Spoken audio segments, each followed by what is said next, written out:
is GKW. Welcome to another edition of Good Karma Wrestling, the band back together. I'm Gabe Neitzel from ESPN Milwaukee. He's Brian Rhodes from ESPN 1000. You can also check, or excuse me, he's from ESPN West Palm. Then from ESPN 1000, he is Jonathan Hood, but make sure you're checking him out on SiriusXM WWE Radio each and every Sunday from 9 until noon Eastern Time.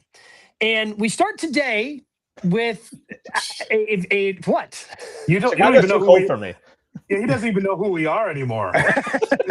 Missed 2 shows. He doesn't even know who we are. This is amazing. He's Brian. I'm Jonathan, and we are GKW. Oh, Brian, Jonathan. Nice to meet you guys. Nice to meet you guys. Where we start the show today, 5 years ago, hard to believe, but 5 years ago today is when CM Punk made his return to professional wrestling. Had the big RIP to Rampage. Yep. Pour one out. Biggest Rampage ever. My favorite show. My Rampage, no longer with us. But CM Punk returned to pro wrestling 5 years ago today with that electric debut in AEW. Obviously now finds himself in WWE, but has had multiple title reigns in both companies since his return from professional wrestling. So the question where we start today, is there a moment? Can you pick out a moment from WWE, from Punk's WWE run that tops that AEW return?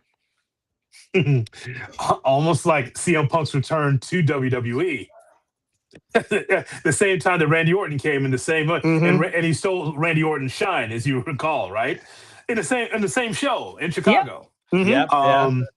Yeah, I think that could be. I remember being there at the United Center, and it was the worst kept secret in the business. You knew that CM Punk was going to arrive, but it didn't matter. It's still 19,000 plus people there, not an empty seat, because they just want to see CM Punk again.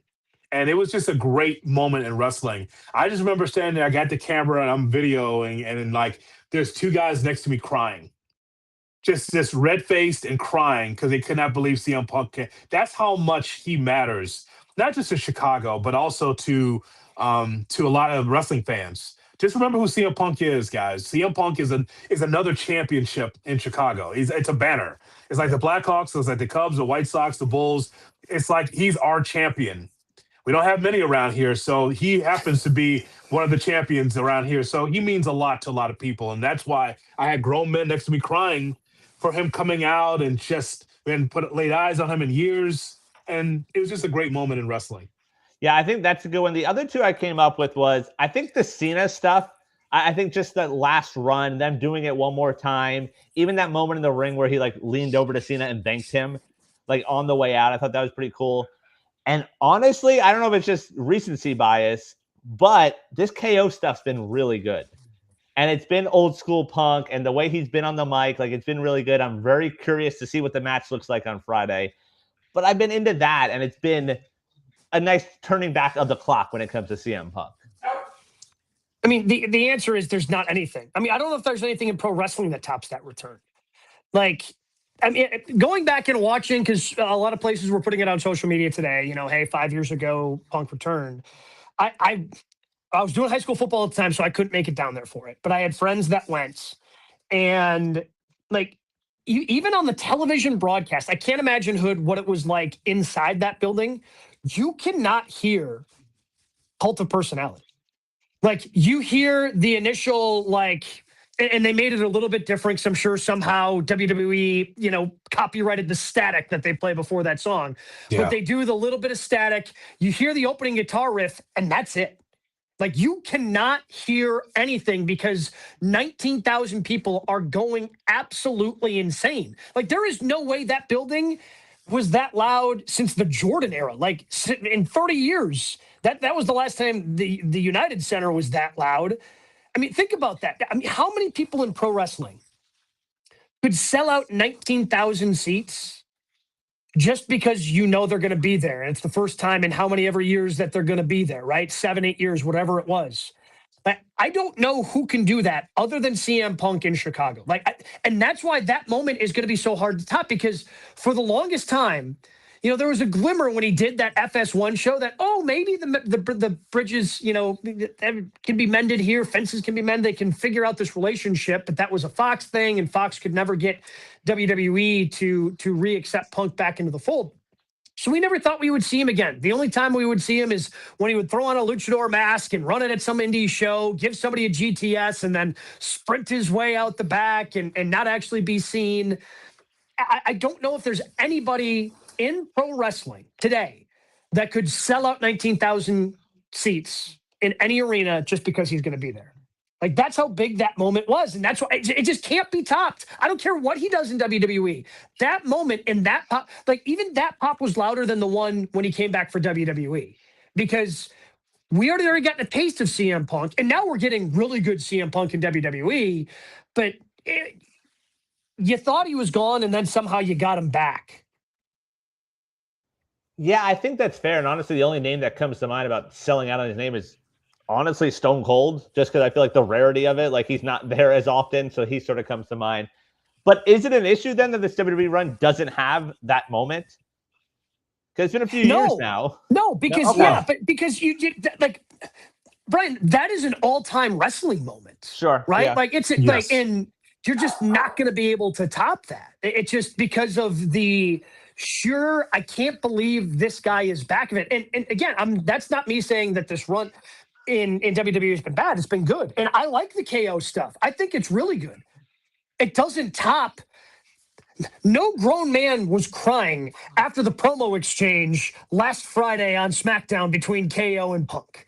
It just wasn't, right? Like, if the point of pro wrestling is to make us, just like anything else, it's to make you feel something. And you just can't replicate the feelings that existed for people watching at home, for people in the building like Jay Hood, for that comeback 5 years ago. The reason why you can't really get that in WWE, especially with today's crew, like Stone Cold, yes, but you know why you can't get that? Because everything is ensemble in WWE. You're going to see the Harlem Globetrotters. You're going to see the Ice Capades. That's what WWE is. And so you really can't have that. Even Roman himself, he comes down there. It's like, well, I can see him in Toledo. What difference does it make where we find him? We can see him anywhere. So the Punk thing was so special because how can I miss you if you don't go away, right? So it was a perfect spot, just like it was a perfect spot when he returned to WWE. Also a big moment. CM Punk is a lightning rod. Nobody has the rapport with the city in this country like CM Punk in Chicago. Nobody, I mean, listen, I told you, Gabe, like after Punk made his appearance, I went to Milwaukee to the Panther Arena the next week. And it was an ovation, but not like Chicago. No. See the difference? Like, it's like they appreciate him because, we haven't seen Punk in a while, but not this sustained roar where your eyeballs were bleeding because it was so loud in there. I've been to concerts. I've been to Jordan championships. Like, I haven't heard anything since Jordan, like Gabe said, as far as the sustained roar like it was for CM Punk. Couldn't really hear the music. I got to go back and watch the footage that I shot, but I don't think I heard music. I just heard just people just unbelievably happy to see CM Punk back. Yeah, I mean, it's and again, that's the raw emotion and that's what makes CM Punk so special. That's what still makes him today, his ability to connect with the crowd. And that's why I've always been a fan of his.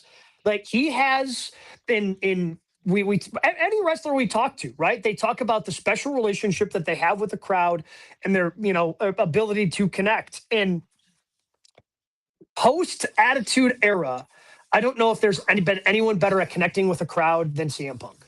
I just don't. I mean, whether he's babyface, he plays the role, right? Like, we talk about now how so many people are tweeners other than like Gunther in WWE. But when Punk's a heel, he's a heel. And he's going to let you know that he's a heel, and he's not going to accept your cheers. He's going to turn on you for cheering him, right? Like, whenever that moment comes in WWE, and it will, and he has to be that heel, that's exactly what he's going to do, because that's what the role requires of him. And his brand of storytelling, his brand of professional wrestling resonates with, especially the WWE crowd, unlike, I think, anybody else. Yeah, and I think that's fair. And I think it's funny that Tony Khan gets to put this feather in his cap that he gets the win, because on paper, him returning to WWE is the more surreal moment. Like, that's something we never thought we'd see, even in pro wrestling.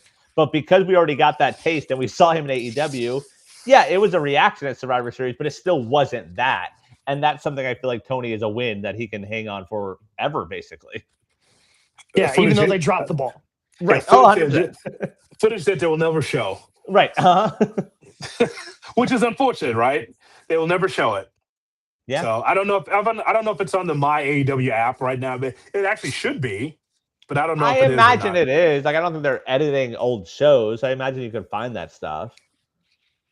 Or even on Max right now to go back and watch Rampage. So there's bad feelings of litigation. I don't know what's happening there. Guess that's fair.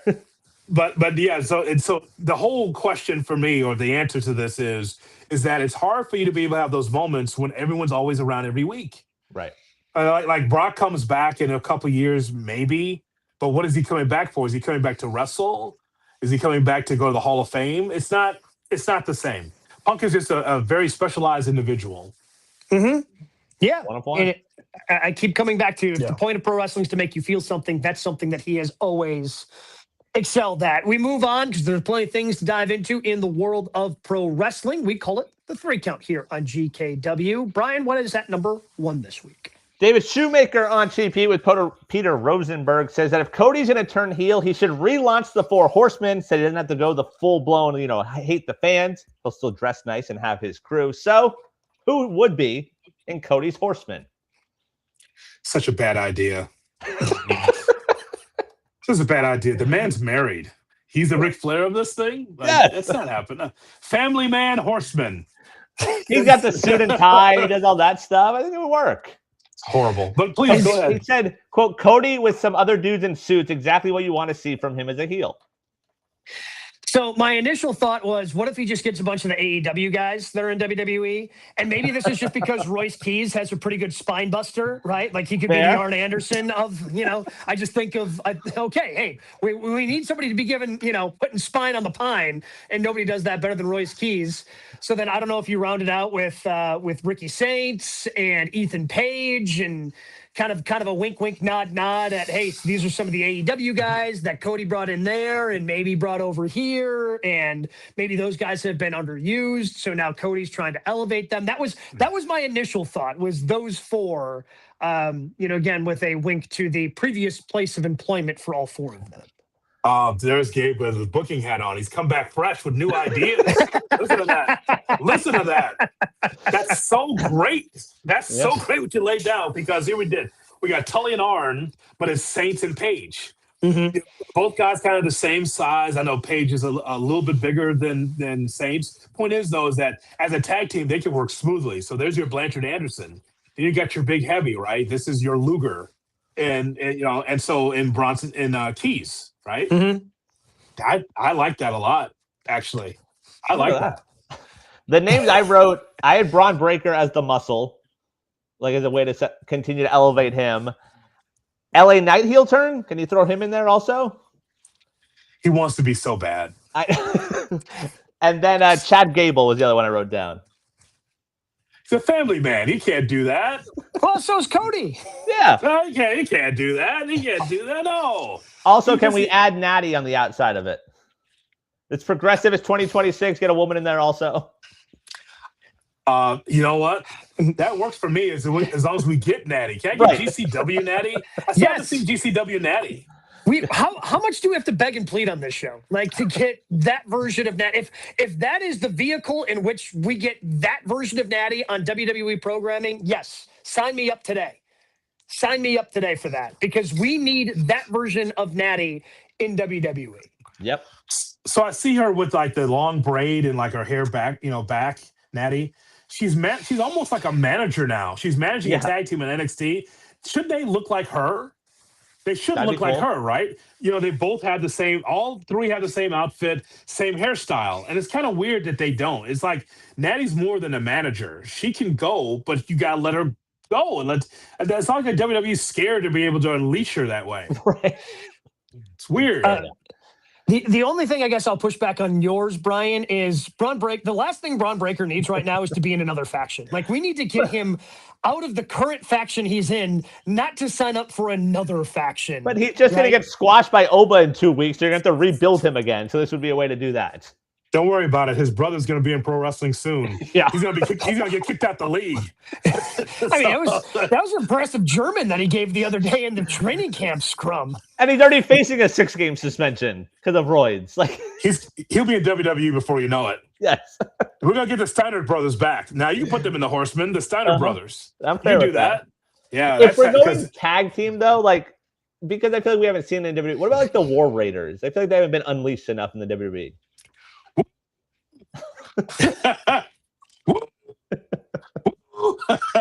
I don't know about it. These beasts. Yes. What women are they going to meet at the Marriott? Yeah, right? I don't know if they're looking good in the suits. I don't know. Right, I don't know if you fair. can sell me on those guys sewn up in 3 pieces and cutting promos every Friday night. You know what? On a big guy, and I would know, a vest always helps. Nice, solid vest. Chain on the bottom. It just completes the look. You can't be hanging. You can't be hanging over when you're wearing a suit, man. You got to have a nice vest to hold yourself in. That's God, right. Can you imagine if this actually were to come to fruition? Can you imagine the fit that Rick would throw if they tried to redo the Horsemen without his blessing? Yeah. I mean, you can't do this while Rick is alive. I don't think you can do this while Rick is still with us. What's great is Arn would be fine with it, right? Arn would be fine with it. Arn wouldn't care. Yeah. Well, you could. I mean, and Arn, because Arn's like always been loosely associated with Cody anyway. You like Arn. You could, again, if you wanted to actually do this, you could do Arn kind of passing the torch and giving the okay to Cody as he built up his own Four Horsemen stable. But that would piss Rick off even more that he's not the one handing over the torch. But I don't think you can do this while Rick is still alive and not have it become a complete distraction of Rick just throwing a fit every single day on social media. If his last match didn't kill him, that would kill him. Right there. That'd be the end. What if the negotiation that is that Charlotte has to be in it and then he's fine with it? Charlotte would be a really good four horse woman, I guess, in that spot, right? I think that could sort of work. Yeah, but she doesn't want to do anything without Alexa right now. So I don't think you can. I mean, I don't think you want both of them in there. She's got to be a heel at some point. She's got to be turning soon. Or is Alexa turning first? It's kind of weird what's happening with that dynamic now. Maybe Charlotte doesn't see it coming and Alexa turns heel. But at some point, we're going to see Charlotte heel again, I'm sure. 100%. I do think, though, call it the Horseman, don't call it the Horseman. Being associated with a heel Cody could elevate a lot of these guys. Just thinking of a Carmelo, just being in that orbit would elevate some of these guys. Is revitalizing or doing something like that and getting a Horseman or even just getting Cody a faction, is that how you could do Cody versus Roman again, but do it at War Games in November? Is that a way that you could kind of, because we've seen Cody versus Roman plenty. Right. You would need a fresh coat of paint in order to approach it. I think that's the way you would have to approach it, is the Bloodline versus the Horsemen. I think that would be awesome. And actually, the person that really should be in this is Logan Paul. Yeah. Yeah. You know what? Yeah. Holy smokes. Does he bring Austin Theory with him? Because no, thank you. No, thank you.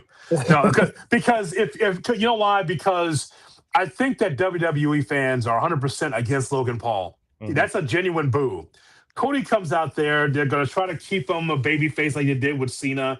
So he's going to get his cheers. But that's okay. You got a heat magnet next to you. And I think that's why you need Logan Paul, because nobody likes that guy. Nobody.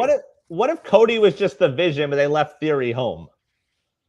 So it's Cody, Logan Paul, Braun, and Bronson. Now we got something. That works for me. Okay. Are we folding Heyman back in with the Vision again, or no? I think you need it. I think he's moved on. Yeah. And until you set that video in our group chat, I had no idea that Bronson Reed has slimmed down so much. God. Right? Oh my goodness! Whenever that man comes back, I'm glad he posted that, because whenever his surprise return is, or whenever he comes back, I would not have thought, oh, hey, here's Right. Here's big Braun. Like, you can't. I mean, he's still big, but I think you have to take the big away. Like, he lost the big with all the weight that he trimmed. I mean, he is. Ooh, he looks great whenever that return's coming. Yeah. Yeah, he looked great. So I mean, I just think the vision. I think that's It's amazing. It looks like that the Judgment Day will outlast the vision. Looks They like have that's some going to be. longevity to them, the Judgment Day. Oh yeah, iterations. Yeah. Probably maybe too long for some. Sure. I think Dom might be in that boat. Yeah. You specifically, yes. So maybe too long, but yeah, I think Logan Paul would be great there. But people want Cody to be a heel. And you're starting to see it really closely now because he said in the promo a couple weeks ago, I don't have to be the good guy anymore. But what does that mean? Aggressive babyface, or is there a certain 180 that we're getting from him? And I don't know the answer to that. But I've always wanted a more aggressive Cody anyway. So that's good what's happening right now. He and Randy Orton, though, still two baby faces. And Gabe, I talked about this last week. This is a problem in the company. It's too many babyface versus babyfaces matches. Even if you're trying to book it as a heel, the fans still cheer everybody, which is a major problem. And one of the things that you do to be able to have a heel and a babyface, take someone that the fans like, that's supposed to be cast as a heel, and just take out the music. Just let them come out there in darkness. So you don't have a little song. You don't sing along with my song. No, there's no song. It's just me. Now you got to boo me for that, right? Heat. So you need heat. Which is why I think it was genius last Friday for them because there's one true heel in that company, and it's Gunther. That's right. And to have him come out during Chelsea's segments, like to continue to even boost her as a bigger baby face, I thought that was really smart because there's one true heel. Gunther knows the role, and he plays the role so damn well. Like, hey, you got to go out there and help Chelsea get over even more.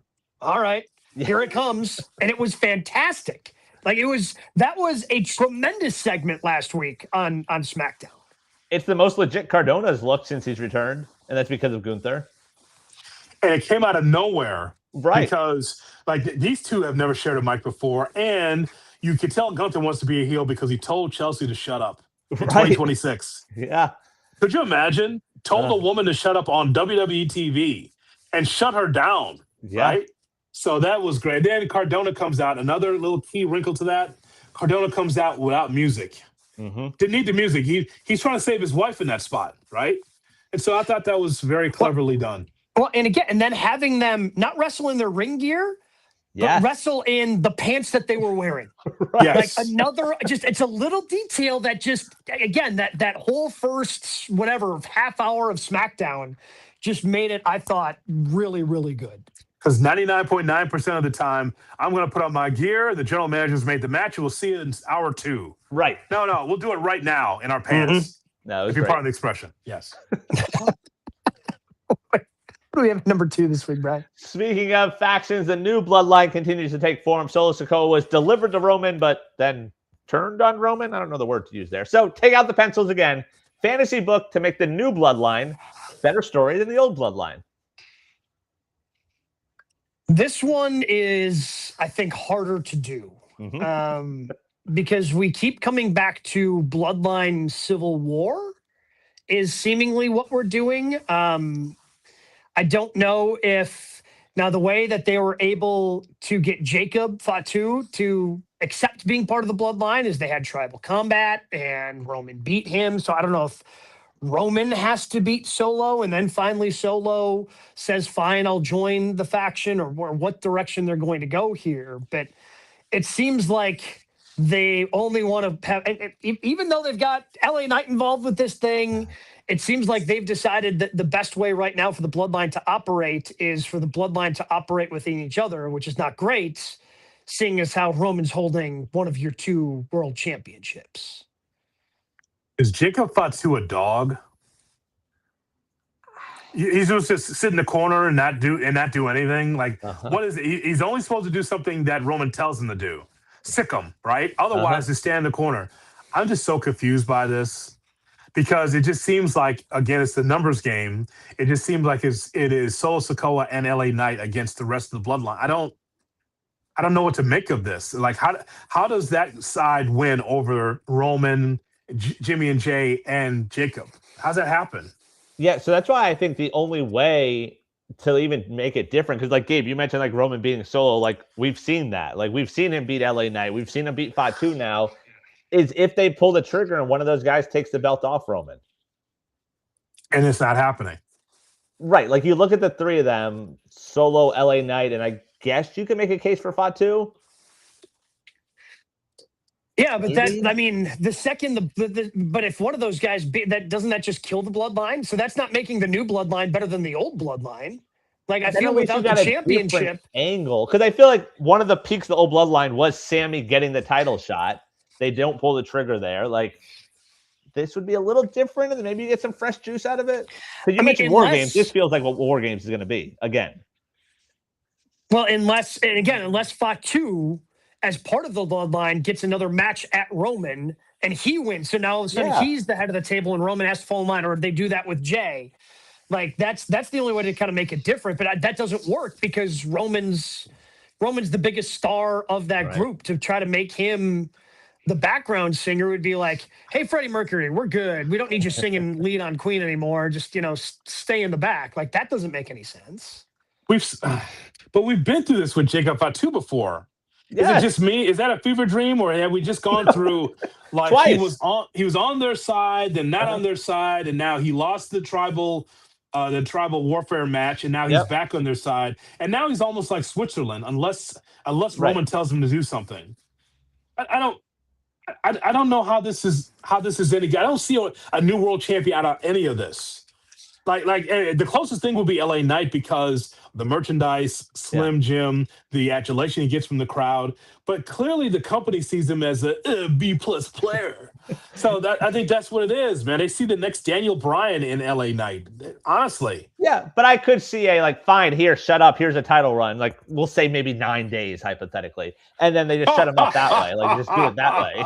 He's not bitter at all. No. Hypothetically. Yeah, it's hypothetical. The 9 is just a coincidence if it matches up with somebody else's pull the number out of the air. Yeah. I don't know. Yeah, I just don't know how to make this better than the old bloodline. Because we're going to War Games. Like, they'll throw some other bodies. Like, it feels like it'll be Roman and Usos versus Fatu, Solo, LA Knight, and then add in whoever. You're sure Jacob Fatu is going to be on that side? You're sure of this? It feels like that because you saw the little stuff where he didn't get one of the lays this week or whatever they call them. Like he's starting to get annoyed. There you go. So he goes the other way with Solo and LA Knight. Zilla will be up at one point, and you can add another baby face. And there's War Games. I just think a June Jones lay would be better than the Ulafala. Okay. June Jones coached Hawaii, by the way. Yes. And then gets fired. And For those who don't know who June Jones is, yes. Yeah, that's what I'm doing. I'm doing my Evan Cohen backsell, you see. So there's June Jones, the head coach for Hawaii, the football coach. He gets fired. He goes to SMU and still has a lay on. That doesn't work at SMU. It only works in Hawaii. You can't do that. You've been knighted. It's for life. It became a part of him. It became a part of the character. It's got to go with him everywhere. I'm just trying to figure out, because it seems like they want to again figure out a way to tread water for Roman, to tread water going back to Braun Breaker, tread water for Oba, and have those guys on parallel tracks, but not meet until we hit the Royal Rumble, right? And then Oba can win the Rumble and challenge Roman, and that's what they think their next big main event of WrestleMania is: Roman Reigns versus Oba Femi. And this is what they have to do in order to kind of recycle Bloodline, Civil War, and maybe fold in LA Knight and throw in a couple of more characters that Roman's already beaten, because they don't want to do the Oba Femi change and pull the trigger on him until they get to WrestleMania. What if Dwayne gets involved? Like, it's a Saudi Mania. No. Stop it. Stop it. It's Saudi, and he's had some movies flop recently. He's a Disney Hall of Famer. Don't do that to him. I mean, that's honestly, make the new line better than the old bloodline. Have Rock stick around and complete a story. Like, you can make him the heel where he becomes the new tribal chief, and then you have babyface Roman. If Triple H will allow Rock to come back, sure, that'd be great. if that's the only other thing problem. you can think of. Yeah. I gave my whole point of this is I don't know where they're going. I understand that Femi and Roman, that's what we were trying to get to. I think all of us wanted, but it feels like they're just biding their time until January 1st. Like, I don't know how you get there. Yeah, we've got an entire football season. Like, yes, we do. We've got an entire football season, right? How are we going to waste that much time and keep Oba, which I like what they've done with Oba and Braun. And they've turned Braun. Now, unfortunately, if Braun gets squashed, they'll kill that momentum. But Braun has a little bit more of that badass feel to him over the last couple of weeks and how he's been bothered by this. And it seems like he's kind of separating himself from the foolishness that is the Vision. And it feels like he could be ready to break off and go on his own run. Again, we'll see what happens now with him and Oba. And I've appreciated that, but I still don't know how, how do you make Oba relevant until we get to the Royal Rumble? I know how you make Roman relevant. You just keep the championship on him. He shows up at Survivor Series. He defends the title a couple of times. But I don't know how you make them both feel as big as they were at SummerSlam and continue that through WrestleMania without them crossing paths, because they're your two biggest things going right now on Raw. Does Money in the Bank help with that? I guess there's no more tent poles anymore, huh? Just any of these shows. Like, if you gave Oba the briefcase and he teases it a few times and then he just goes, all right, like, Mania, I'm calling my shot. Like, I'm not going to do it from behind. And then someone else wins the Rumble. I know. I don't know. That doesn't help. I'm just trying to get to Oba and Roman. That's what I'm trying to get to. But we got to wait a whole college football and NFL schedule to be able to get there. I just feel like LA Knight's spinning his wheels, and I know he's paid well. Oh yeah, but he's got to be thinking to himself like, "Golly, right. I'm in this thing again. What is the outcome? Slow boiler, and then you lose to Roman. Yeah, like the slow burn, booking again to nothing. It's a bridge to nowhere. Well, are they having second thoughts about putting Jacob back with the Bloodline because he's gotten himself so over? But he was over before this. It wasn't necessary to put him back in the Bloodline. You honestly could have put the belt on Jacob months ago and let him have a title run this year. Is Zilla in War Games, by the way?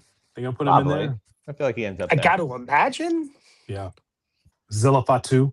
Are you going to go see him in Chicago in his first match, title shot? When is this? Same day as All In, next weekend. Yes. Apparently, Milwaukee's CCAT will be covering AEW. It's a big-time main event to compete with Kenny and Ospreay. You have a fatal four-way for the NXT Championship. Tony D'Angelo, Cruz Montana, Grayson Waller, and Zilla Fatu. Well, executive producer, if you want me to go to Rosemont, my truck will thank you. Less gas than going to AEW. So you tell me. We'll have CCAT go out. It'll be almost a rib on him. Yeah. Hey, welcome to Chicago. Now I need you to go 2 hours off in the States. Well, the thing about CCAT is, though, I think it's very obvious that he was trained by own Brian Rowitz, because he's not a WWE guy. He loves his AEW, not much of a WWE guy. So my bad. Send him to NXT on top of that. Yeah, I think that would not make him very happy. You know what? That weekend we should have CCAT on. Let's bring him into the fold because he can give the report. I'll be glad to give you your Worlds Collide report or whatever they're doing there in Chicago in front of 10,000 people. That'd be great. I'll do that for you. And Gabe, well, you need to start covering this stuff too. It just can't be me. Zilla Fatu, it's a big moment. Yeah. You need to get out there too. You get out there give me some local Milwaukee flavor. We need some reports from there too. There we go. Let's go. Make him do it, Gabe. Make him do it, Brian. Whenever these promotions come back to Milwaukee. That's step one. They have to actually come to Milwaukee. There's local good wrestling right there. He knows where it is, too. Won't go. Just find Silas. Yeah, he just won't go. With me, no, Hood. Don't worry about it. Going out there again. Let's watch. We need more video. This slave driver here. More video. More. TNA Lockdown. That's Sunday. See? See? It's not my fault everything runs in Chicago. They literally just put a ring anywhere and you people in Chicago show up. That's the thing. You guys keep showing up. Like, Yeah. this is your fault for being the #1 wrestling town in the country. Uh-huh. It's the price you pay. I just can't get a day off. Just can't. I'm moving to Eau Claire. Okay. That way won't be any problems. I'll go to wrestling shows. Nothing. I'll be fine. Isolated in Eau Claire. I just come to see Gabe. That's it. There you go. Yeah. What do we got at number 3 this week? AEW All In, a little over a week away. There have been nuggets. There have been rumors of the New Day potentially making their return to pro wrestling at All In. Should that be announced beforehand, or do we wait for All In to announce the New Day return? I think you make it a surprise for All In. I mean, I feel like you are selling. I mean, would you sell a few more tickets? Maybe. But I feel like All In's big enough. You've had your main event. You've had a lot of these matches set for a long time now, where you're going to sell the amount of tickets you are. So often those surprise returns don't happen. I know we started the show by talking about CM Punk, and he's actually able to have a couple in his career. But it feels like now, like, people get announced before they show up. Like, we had the big Cass. He didn't just show up. And part of that is, I think AEW tried doing that too much, and then you had the Butcher and Blade show up, and everyone went, wait, who are these guys? Yeah. Who? Right. So you don't want to run into that. Now, obviously, that would not happen for New Day. So AEW does not have the opportunity to do too many of these surprise, oh, here they are type things, even if it's going to be obvious that they're showing up for All In. So announcing them beforehand, I think they should be the surprise partners. It seems like, and I guess that means they would be heel, at least based on what happened last night when suddenly we see Swerve going, oh, any competition for those trios titles. So it seems pretty obvious to me that that those two would team up with Swerve, and those are going to be your new trios champions coming out of All In. But I think you make that a surprise. Swerve can tease it. Swerve can heavily tease it, just like they heavily teased the first dance for CM Punk. But you save that first enormous pop for your biggest show of the year. At least that's the way I think they should handle it. And Hood, just ticket-wise, they have passed 40K for Wembley. They're set up for about 45. So there's still about 5,000 left, but it's over 40,000 right now. You know what? We stamped that as a win right there. That's a win. 40,000. Like, I know it's not as much as they had before, but that's on the company, right? Because you're trying to do what WWE does by just having the ice capades, and you don't have one dominant guy that you say, I got to see this person. I guess for now it's Will Ospreay, but Ospreay's not the champion yet. Maybe in a cycle he becomes champion. Maybe he will be the draw. But right now the company's the draw. So now you get 40,000 is great. So that's awesome for them. I think Swerve gave some breadcrumbs last night saying, don't say it if you're not serious. Yeah. Did you hear him say that? Just like, hey, man, if you're coming, don't say it if you're not serious, meaning that, that they are going to be there. I just think that it should be in the background in Baltimore yesterday. It should have been like a trumpet sound, like off in the distance. Hey, what's that? Where does that come from? What does that mean? And then in the following week, and then just move on. Just out of nowhere, out of the gloaming, there's a trumpet sound, you see. And that gives the breadcrumbs for the fans to know that they're on their way. I expected them to be heels. Really? I expected them to be heels and then eventually be baby faces, because they're going to have their matches with the Bucks at some point, I'm sure, right? So you had a heel versus babyface kind of combination. It is Christian and Copeland. Yep. Yeah, so let them be heels taking on babyface tag teams in AEW. That's cool. Yeah, I'm fine with that. I think they're going to get a ridiculous pop at Wembley. I think it's cool also, like, you're doing it enough and it's obvious enough where it's not like fans are making up like, oh, they're going to come back. It's like, no, we're dropping hints. The Young Bucks are all over social media doing nothing but dropping hints. So it's not one of those situations where we've seen it burn companies before. I feel like the Cody return. Remember, every Raw was like, it's happening. Cody's coming back to WWE. And then he wasn't. And then fans are pissed and disappointed. And WWE's like, it's not our fault. Like, you guys made this up. So because they're telling the little nuggets there, I think that could sell some extra tickets and ultimately still get that ridiculous pop at Wembley. Well, that's the thing. Like, if you announce it beforehand, I feel like there's a way where you can try to have the best of both worlds. And that's what they're doing, right? Like, you can still have that huge pop for the 40,000 plus. But if you're an AEW fan and you're paying attention enough, and you want to see there and be. If you think the New Day are going to be there, like you've already bought your tickets. You're Right. Oh man, New Day are coming back. Like if that's the reason why you want to go, you probably already bought your tickets because you're probably assuming that they're going to show up there because 95% chance right now that they're showing up there at Wembley Stadium. Like it feels that strong the way everything gets hinted. So the AEW fan seems to be more committed and probably more online than your typical WWE fan. So I think that you can get away with not announcing them beforehand, and you're still, I think, going to sell the same amount of tickets. Is this something you have to open the show with so that other matches can follow that reaction? Sure, why not?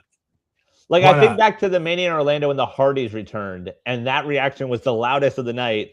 And then everything after that was like, oh, well, this isn't as fun. And, more of the WWE product at that time, but. Good match. People will be glad to see them come out first. Yeah, that's fine. And you can, and by the way, they got plenty of matches to follow that. You get the adulation of like the New Day coming, and then more, you got some bangers on this card. Well, but that's the thing. Like they've got bangers to follow it up that you don't have to worry about the reaction. I mean, Kenny, obviously, both World Championship matches, the men's and women's, are going to be really good. And man, the way they're telling the women's story is, sign me up. Yeah, you talk about Edge Hood. You got it out of Willow. A lot, lot. To the point I'm sitting there like, hey, break it up. They're going a while, those two. I'm like, okay. And also, I'm hoping that Willow wins because now she has a little bit of an edge. Yes. Just, I mean, how many times are you gonna be called a bitch before you want to go and take off the IFB there and beat someone's ass? Yeah. All right, that's enough of this. So no, that was fun, and of course, Gabe, we already stamped the show stealer. We already know what Okada in that matchup against Takeshita and Fletcher. That'll be all. That's it. That's it. That's it. Nothing stopping that. Yeah. So you've got plenty. I mean, we've got Cope and Kay and Christian versus the Young Bucks. Like it's a really strong card. So I don't think you have to worry about. So yeah, I think why not start at 11 and then just see if you can ride it all throughout the show, right? Like just have the New Day come out, whatever they're going to be called in AEW, have them come out and just try to keep that energy for the rest of the show 10 days from now. It's gonna be so much. It's gonna be so much. It's gonna be a great card, and not surprised as AEW, and they're gonna have plenty of time. Looks like Moxley's gonna go all the way through, huh? Yeah, he's gonna go all the way through. God almighty. I thought last night was when they pulled the trigger and that Jay White was going to get the win. I told him last week that I thought that that he should have lost against Jungle Jack Perry. Yes, and he should have lost to Jay White last night. God, well, you got to beat somebody to beat them. So that means he loses in the final, right? More than likely. Sure, Mox. Yeah, I think so. Okay. Otherwise, what's the point? He's not good at those big stadium shows, apparently. Just as we discovered last year with the new champion. I don't even remember honestly who's left in this tournament now. Well, they had all the matches last. They had all basically all the quarterfinal matches last. Right. Yeah. Mm-hmm. Collision. So Mox and Nigel have advanced already, and then this weekend is who do we got? They made Nigel look so feeble. Yeah, he's hurt. Yeah. Oh, this weekend we got Eddie Kingston and Claudio and Orange Cassidy and O'Reilly. Okay. Who's beating Mox? Like Kingston? Eddie? Claudio. Can we get Claudio to win the whole thing? That'd be great. Give me a Claudio Mox. Yeah. See if the Death maybe that starts the death of the Death Riders. We've said that before. How long has this show been on? The three of us? Jeez. Roman Bloodline, Mox Death Riders. It's an endless cycle. And the Judgment Day. Right. Too long, man. Slow boil. What do we have at News and Notes this week? All right, a big wrestling weekend. Friday night at the ECW Arena in Philadelphia. ROH Death Before Dishonor. The world title on the line. Bandito defends against Nick Wayne. The women's title, Athena defends against Hazuki. And the women's pure title on the line, Deonna Purrazzo defends against Steph DeLander. I wouldn't go across the street to see Nick Wayne against Bandito. Why? And that's the main in Philly. Uh-huh. That boy, you're doing well. We can just put that on the card. That is a middle of the road collision match if ever was one. Now it's going to be a banger. Yes. But I have to go in there with the belief that Nick Wayne could win, and he won't. That's the thing. What story did you tell with those two? You're the one on our club, not us. Well, that's my point. I'm giving myself the question to give you the answer that they did not have a story set up. So now it's amazing that that's at the top of the card.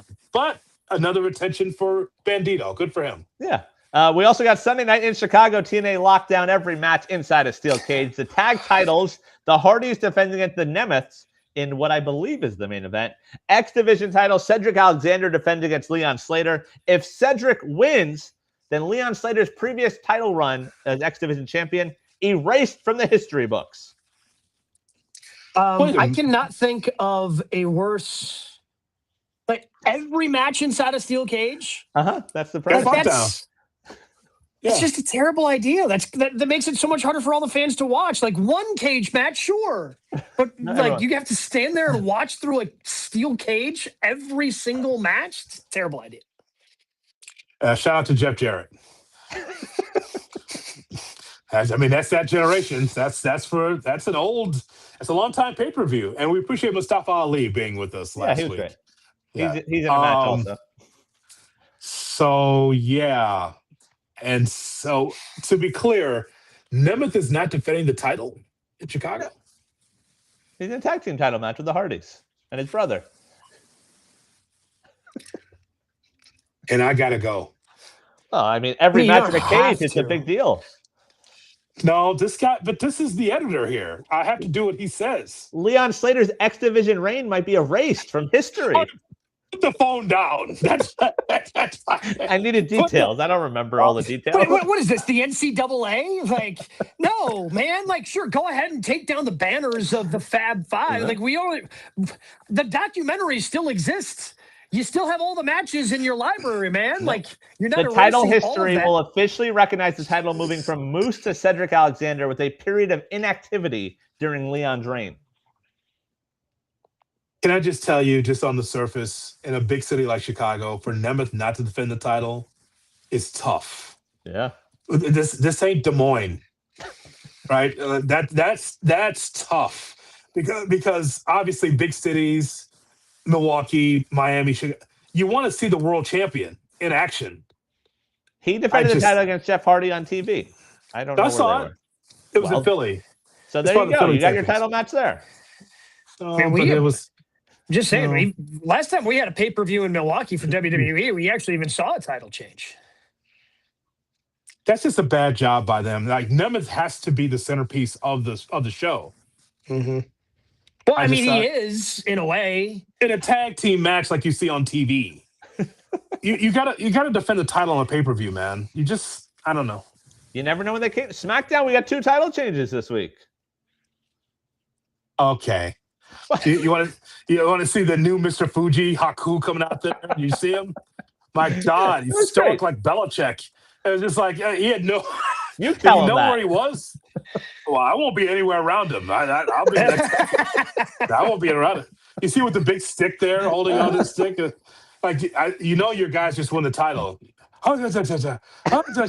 Like, okay, thank you, Haku. Thank you.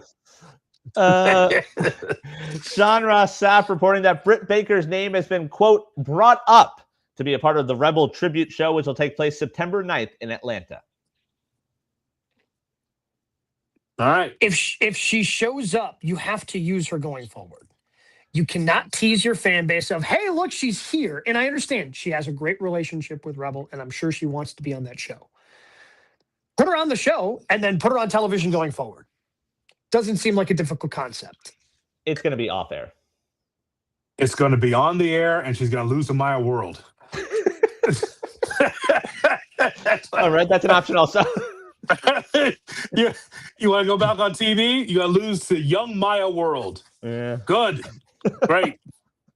Either that or she beats Persephone just like everybody else. Persephone and Dom, I like to see their texts. Why can't we win on TV? Aren't we champions? At least she wasn't pinned last night. She just lost the match. That was different. If I'm CMLL, I am pissed. Yeah. So our champion who is over here can't win on your TV. Stop booking her then. And Hechicero's in the same boat. I don't remember the last time I saw him win a match on TV. Hechicero. He's a CMLL champ. Doesn't he feel like an asshole tapping out or passing out yesterday to a broadcaster? So, okay, whatever you want to do. Finally, news and notes. Paul Heyman on the 6 Feet Under pod says that Brock beating Taker at Mania is the defining moment of this generation. He adds that everyone remembers the moment and doesn't actually need to remember the match. All good. I mean, sure, but I still remember the match. He put it up there with Hogan slamming Andre, with Austin and Tyson. He said this is this generation. Well, no. Okay. That's a bridge too far. No.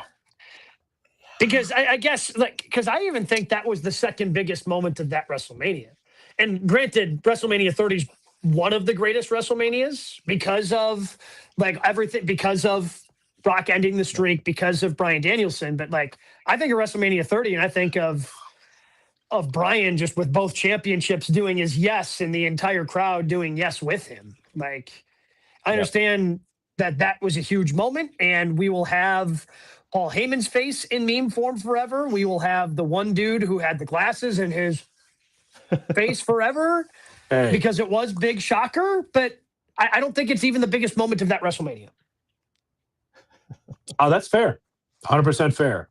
I know he's got to say that about Brock Lesnar because out of all the people that he's managed, he's the most legit. Everything that he's done, man, from playing actual NFL football to the cage in the MMA to being a pro wrestler, he's the most legit athlete WWE's ever had. Mm-hmm. Yeah. So I get it. I understand why he puts him over that way. He's entitled to do that. Totally entitled to do that. I totally get it. That's all right, boys. Time for what were your matches of the week? Let's take a look at that AEW card from Baltimore yesterday. Yep. Again, call me a Mox homer, but I thought Mox Jay White was fantastic because there were a couple of times where you're like, they actually going to pull the trigger on Jay here? They were selling. I thought that was a great match. I enjoyed the TBS title match, the 4-way. I like the 6-man at the end because of the drama. Yes. Okay. How about that? We each picked a different one from the AEW last night. They're all good because it led to more drama between Omega and Ospreay, which was much better. Which was much better than whatever their sit down was. Their sit down lasted too long and didn't really do it for me. But whatever, do it one winged angel and then Kenny going crazy, and that was much better than whatever that sit down was. That could have been in the email. That promo. Just give me you do 2 or 3 parts, right? It's too long all at once. If I'm in the crowd, I'm like, can I get some wrestling here? Yeah. I'm just sitting here just watching a monitor. Come on now. Especially so last night on AEW, we had to juxtapose it between, we had both world championship matches have interviews with Renee. One, they did the cordial sit down on the men's side and it just lasted too long. The other, they hate each other so much they had to be separated, and even that wasn't enough. They had to still find each other and go after each other. So to do that and have that both in the same show and we're still far enough away, I think that kind of also just illustrated just how not great that sit down was. But what they did at the end was much more efficient, I think, in terms of building towards what that match is going to be. We are into the obtuse angles too, guys, because on one side we get Kevin Owens and CM Punk talking about something that happened 20 years ago. Yeah. and now this one, you know how many people I had to take on bruv in the pandemic? Pandemic. That's the angle. Who wrestled who during the pandemic? Okay, guys, just get this in the ring. Enough of this. Yeah. 10 days. Let's go. I also Chad Gable and Ray match was fantastic. Why was that on Raw? I thought it was just going to be a AAA match. We talked about this. There was going to be a babyface versus babyface match. But it just felt random on Raw. I thought it'd be part of AAA. It was a great match. It was just random to me. Oh, well, it was on Raw because you don't want Undertaker to get too many good matches. Oh, okay. Fair. Undertaker's Booker of the Year. He's the Booker. He's the Booker of the Year. You know what? You know who's pissed about it? Paul Levesque and Shawn Michaels. That makes sense. So, they're not happy. That's why Dom keeps losing on TV. So bad. I also enjoyed it. Raw. I didn't love the finish, but Sol Ruca and Lyra was pretty good. Mm-hmm. I just don't get why Lyra lost. I don't either. And somewhere Nikki Cross is like, I'm right here. Right. You had me. I was working there. I'm watching me on TV. That's me. That's my character. Up and to including the loss. Right. Yeah.